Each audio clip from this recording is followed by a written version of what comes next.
when did you decide to do a daily vlog? And for people that don't understand, what is that commitment really like? So something we haven't talked about yet is the initial entry point into YouTube for me was a very bizarre one that wasn't planned out. It was me eating weird and bizarre things. It was a very extreme part of my life that was always silly and fun, but it captured a lot of attention, and that was kind of the initial kind of accidental stumble into this world.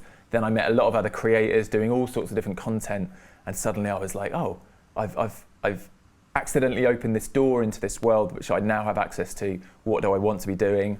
I remember asking a few people, and one girl I knew just said, oh, why don't you try making videos every day? And I thought, I don't think I could do that. Who would, that sounds boring. I remember just thinking that would be so boring if I was to film my life every day. And before that, it was FunForLouis, and you were eating all sorts of crazy things. Yeah, and that was a weekly or bi-monthly thing where it'd be like one episode, me sitting down and challenging myself to eat something. Goldfish, mice milkshakes. Got into a bit of trouble, But I mean, it was an essential part of where you are now. Yeah, I'm not ashamed of it. I think I definitely wouldn't go back to that stage, but it was, an essential part of my, a stepping stone to where I'm heading. Right. So you were doing that, positive and negative reviews. Yeah. Would you probably embrace both at the time? Were you part of rebellious at first, saying I can do what I want, and then you're like, maybe they're right? I think it was, some people look at that phase and they think, what on earth were you doing? I don't think that. I just think I was trying to do things differently. I was trying to challenge what we see as acceptable, and I think it became interesting to me that there's a lot of people that will eat animal products, meat out there, that they don't connect that with the reality of what that means. So when people saw me, it wasn't like some of the animals were like live spiders that I'd then eat. People were up in arms, outraged that I'd eat a live animal.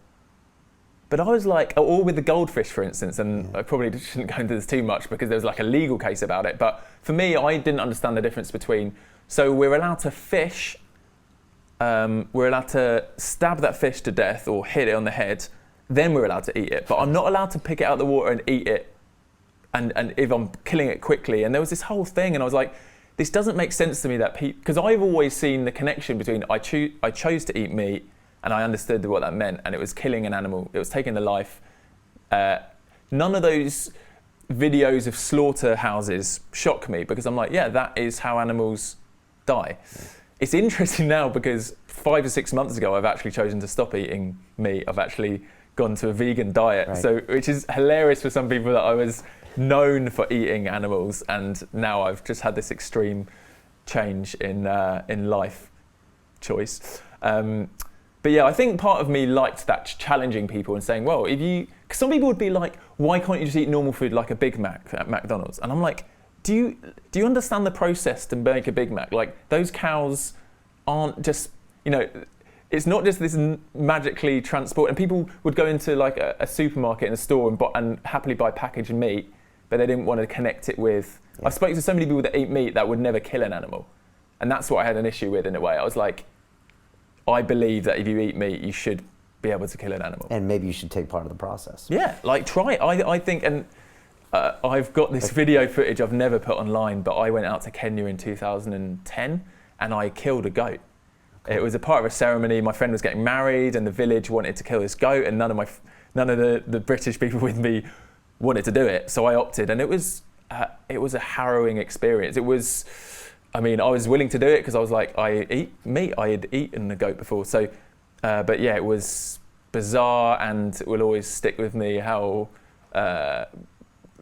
graphic and weird it was to take an animal's life. And was it cathartic in some way? I hear people that go and hunt deers, when they shoot the animal, they almost have this like spiritual connection, and when they dress the animal and then later eat it, they almost have respect for it more and respect for everything more around them after they do that. I know that sounds strange, but I've heard that a few times. Yeah, well, the experience, I'm trying to figure out how much to share here, but it was, I slit the animal's throat, I literally saw the life drain out of it. It was staring me in the eye. It's heavy. And I had my hand over its mouth, so I could feel the breath just go, and then gone. And it was weird having this killing another being and seeing the life drain out of it. And it was like a very intense experience that will always stay with me. And I don't think I'd do that again.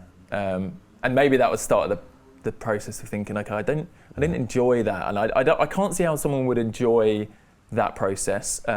It does make you. It is the respect thing. You're like, whoa, like, you know, this is intense, and it is weird seeing. To watch the rest of this fascinating interview, click on the link below and go to londonreelacademy.com. There you can sign in with your social media, log in and watch the rest of the episode for free, along with all of our episodes on London Real, my webinars, and all of our premium content, all located over at londonreelacademy.com. So click on the link below, you'll be directed there and you can watch the rest of this fascinating interview, and I'll see you there.